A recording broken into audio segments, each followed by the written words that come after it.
자, 이번 시간은요, 민법 계약 성립을 살펴보도록 하겠습니다. 자, 사안에서 2020년 갑은 을에게 X 골동품을 100만원, 100만원이죠? 네, 매수할 것을 제의했습니다. 갑은 을에게. 그래서 매수 여부의 확답을 6월 1일까지 해달라. 뭐죠? 승낙 기간을 설정했고요. 이후에 집으로 들어온 을은 구매하겠다는 내용의 편지를 5월 25일에 발송했다. 6월 1일까지만 도착하면 되는데 도착 안 하겠죠? 당연히 6월 5일에 갑에게 도달했다. 그래서 승낙 기간을 도과했습니다. 그럼 맨날 키워드죠? 통상적으로 늦어도 2, 3일 내에 도달될 것이었지만 이러한 승낙이 연착되었다 하더라도 그 승낙의 효력 자체가 문제된다 이거죠. 그래서 을의 승낙 자체가 유효한지 여부가 문제된다. 그래서 우체국 업무가 지연되는 바람에 뒤늦게 도달된 것이었다 이겁니다. 그래서 문제 1번에서 자, 갑이 을에게 편지를 수령하고도 아무런 조치를 취하지 않고 무시하였다면, 그죠? 갑이 을의 편지를 수령하고도 이 수령일은 6월 5일에 도달했겠죠? 갑과 을 사이에 X 골동품 매매 계약이 성립하였는가? 성립하였다면 그 계약의 성립 시기가 문제된다. 이건 이제 소위 격지자 간의 계약의 성립 시기가 문제된다. 그죠? 이에 대해서 학설, 해제 조건설과 그 정지 조건설 이 문제가 되는 겁니다. 거기에 대한 검토를 하면 되는 것이고요. 두 번째 문제에서 을이 X 골동품을 구매하겠다. 다만 어떻게 달라? 10만원. 네, 10만원만 깎아주세요 라고 했다. 깎아줄 것인지 여부에 대해서 6월 5일까지 답해주고 그때까지 답변이 없다면 깎아주는 것으로 알겠다 라는 내용의 편지를 5월 15일 발송, 5월 20일에 갑에게 도달했다. 갑이 6월 10일 현재까지 무시했다 이거죠. 무시하고 아무런 조치를 하지 않았다면 계약은 성립하는가에 대한 문제입니다. 자, 설문 1에서 자, 뭐가 문제되는 거죠? 설문 1에서는 소위 계약 자체의 성립 여부가 문제된다. 즉, 갑의 청약이 중요한 내용으로 특정이 되어 유효한지, 그리고 을의 승낙이 지금 6월 1일까지의 승낙 기간을 도과했죠? 그럼 도과했기 때문에 무효인지, 그 다음에 격지자 간의 성립 시기가 문제되는 겁니다. 성립이 된다면 언제 계약이 성립되는가예요.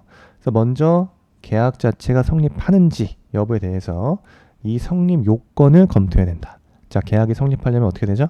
계약이 성립하려면 소위 청약과 승낙의 일치가 있어야 된다.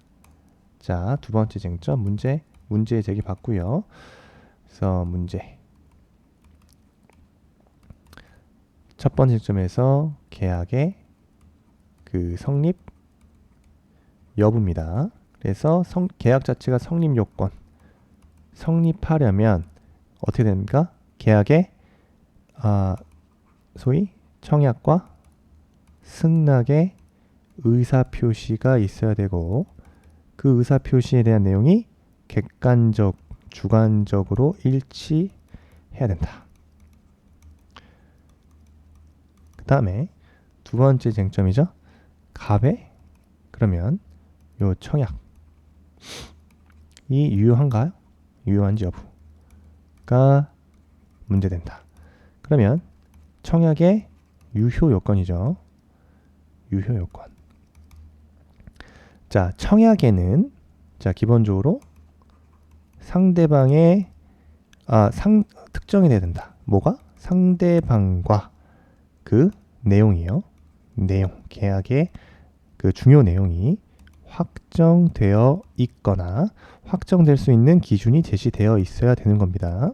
그 다음에 청약 자체가 우리 민법은 어떻게 규정하고 있죠? 상대방이 언제 효력이 발생된다? 청약 자체가 그 효력 발생 시기는 상대방에게 도달된 때, 도달시 효력이 생기며 승낙 기간을 경과하면 그 청약은 효력을 잃게 되는 겁니다. 그래서 자, 사안에서 검토해서 갑의 청약은 당연히 상대방이 특정돼야 된다. 상대방은 을로 특정되어 있고 매매 그 계약의 내용이 뭡니까? 매매 목적물 X 골동품이었죠. X 골동품으로 특정되어 있었다. 그리고 매매 대금도 100만 원으로 확정되어 있기 때문에 유효하다 이겁니다. 그래서 갑의 청약은 유효하다.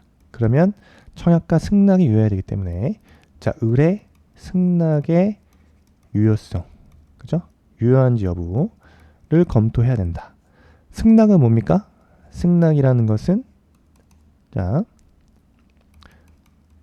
청약에 대응하는 계약 성립을 목적으로 누가 청약자에 대해서 행사하는 수령자의 의사 표시다 이거죠. 그래서 중요한 거는 자, 청약자가 자, 어떤 특정 승낙 기간 내에 승낙 기간 정한 경우 그때 승낙의 통지가 내가 이때까지 승낙을 해주면 그죠? 승낙 기간 내에 청약자에 도달하는 거죠. 그 승낙의 통지가 승낙 기간 내에 청약자에 도달하게 되면 계약 자체가 성립한다. 혹은 이러한 승낙 기간 자체가 없다 이겁니다. 그럼 언제까지? 상당한 기간이죠. 승낙 기간이 없기 때문에 상당한 기간 내에 청약자에게 도달해야 된다. 중요한 거는 지금 사안처럼요. 뭐가 문제된다? 연착의 승낙기간입니다. 지금 사안처럼 승낙기간을 도과해서 지금 승낙기간이 6월 1일이 승낙기간이었죠. 그래서 승낙기간이 6월 1일이었는데 이러한 승낙기간을 도과해서 언제 도달했다? 6월 5일에 도과한 경우 원칙 이럴 경우에는 요 청약 자체 효력 자체는 상실한다. 즉 계약 자체는 성립하지 않겠죠. 다만 단수에 뭐라고 규정되어 있죠? 연착된 승낙의 경우 통상 승낙기간 내에 도달될 수 있는 발송의 경우 그죠?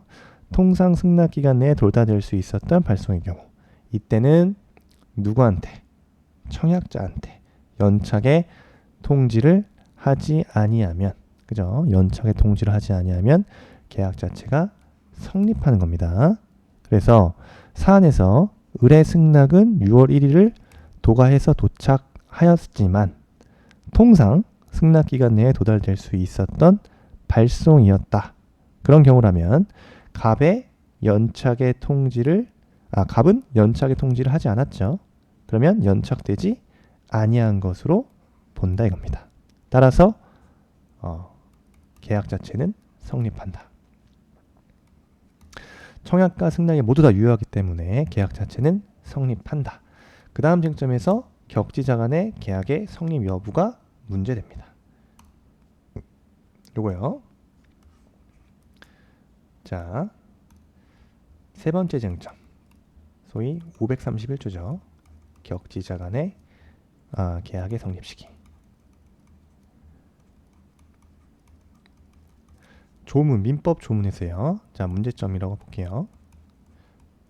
민법 제 528조 1항의 규정은 자, 승낙은 승낙 기간 내에 도달해야 효력이 발생된다 라고 규정돼 있고 531조 소위 격지자 간의 계약의 성립 시기는 언제?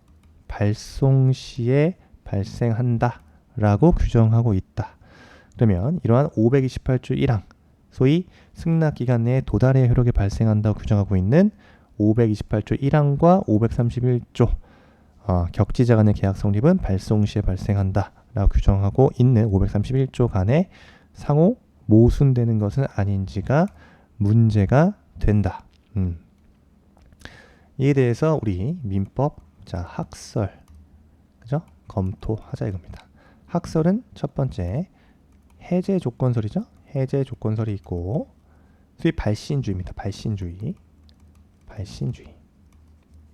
두 번째 정지 조건설이 있다. 이거는 도달주의를 중시한다. 자, 그림을 보면서 다시 한번 이 부분이요. 자, 이 부분입니다. 자, 해제 조건설 첫 번째입니다. 해제 조건설. 자, 승낙 기간, 승낙 발송했고, 자, 승낙 이때 발송했어요. 해제 조건설은 자, 승낙 기간 내에 뭐가 없다? 부도달. 그죠? 승낙 자체가 부도달했을 경우를 해제 조건으로 한다. 그렇기 때문에 언제부터 계약이 성립되는 거죠? 승낙 발송 시에 계약이 성립하는 겁니다. 승낙 발송 시에 계약이 성립한다. 따라서 이미 계약 자체는 성립이 되었습니다. 예, 되었어요. 그래서 승낙 도달 전에, 도달 전에 승낙 처리할 수 있을까? 계약 성립했기 때문에 처리할 수 없습니다. 처리할 수 없고요. 이러한 부도달의 증명 책임 누구한테 부담한다? 청약자에게 부담한다.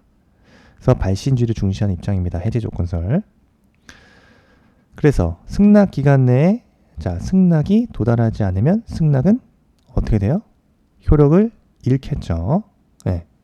그래서 계약은 성립하지 않은 것으로 된다 이겁니다. 그 다음에 두 번째가 이거 두 번째요. 정지 조건설. 즉 도달주의를 중시한다. 즉 승낙 발송이 되더라도 승낙이 도달될 때까지 계약은 성립되어 있지 않는다. 보이시죠? 따라서 승낙 기간 내에 도달을 정지 조건으로 해서 승낙이 도달하면 계약은 다시 언제로? 발송시로 소급하여. 보시죠? 발송시로 소급하여 성립한다는 겁니다. 따라서 승낙의 도달 전에 처리할 수 있다? 처리할 수 있다. 왜? 아직 승낙 발송 이후에 승낙 도달 전까지는 계약 자체가 성립되어 있지 않기 때문에 승낙의 도달 전에 처리할 수 있고요. 그에 대한 증명 책임은 승낙자가 부담하는 겁니다. 그래서 자, 이 첫 번째 해제 조건설, 두 번째 정지 조건설. 그럼 사안에서 검토는 뭐가 타당합니까? 우리 통설 일반론적 입장은 해제 조건설 입장이다. 즉 531조는 소위 거래의 신속을 위한 규정인 점에서 그 취지에 부합하는 해제 조건설이 더 타당하다 이겁니다. 따라서 사안에서는요. 언제 계약이 성립합니까? 지금 계약은 성립하죠? 그럼 격지 전에 계약 성립 시기가 문제된다? 언제? 해제 조건설에 따랐을 때 승낙 발송을 언제 했습니까? 을이 구매 의사 편지를 5월 25일에 발송했기 때문에 5월 25일에 계약은 성립된 겁니다. 그래서 자, 사안의 해결. 사안의 해결. 갑의 청약은요. 계약의 중요한 사항이 특정되어 있다. 그죠? 유효합니다. 을의 승낙도 자, 승낙 기간은 도달했지만 통상 승낙 기간 내에 도달할 수 있었던 발송 이었음에도 갑이 뭘 안 했다? 연착의 통지를 하지 않았기 때문에 연착되지 않은 것으로 간주되어서 유효하다. 그래서 계약은 성립하고요. 갑과 을의 매매 계약은 격지자 간의 계약으로서 을이 승낙을 발송한 5월 25일에 계약은 성립하게 되는 겁니다. 자, 두 번째 쟁점에서 자, 논점 정리 봐야겠죠? 지금 어떤 일이 있었죠? 을이 변경을 가했죠. 골동품을 구매하겠지만 돈 좀 깎아달라고 얘기했던 겁니다. 그래서 쟁점 2에서는 지금 논점의 정리. 자, 문제 제기. 을이 뭐 했다? 변경을 소위 가한 승낙의 그 효력이 문제된다. 그 다음에 을이 회답 기간 내에 또 자, 을이 또 회답 기간을 정했죠? 답을 정했었습니다. 언제까지? 회답 기간을 정했어요. 회답 기간 내에 갑이 그죠? 회답할 의무가 있는가? 의무가 부담하는지 여부가 문제되는 거죠. 그래서 을의 변경을 가한 첫 번째 쟁점, 그 승낙 자체의 효력이 문제된다. 즉 변경을 가한 승낙 효력입니다. 변경을 가한 승낙. 그래서 승낙자가 자 변경을 가한다는 거 승낙자가 청약자의 청약에 대하여 뭐 했습니까? 조건을 붙이거나 소위 변경을 가해서 승낙한 경우죠.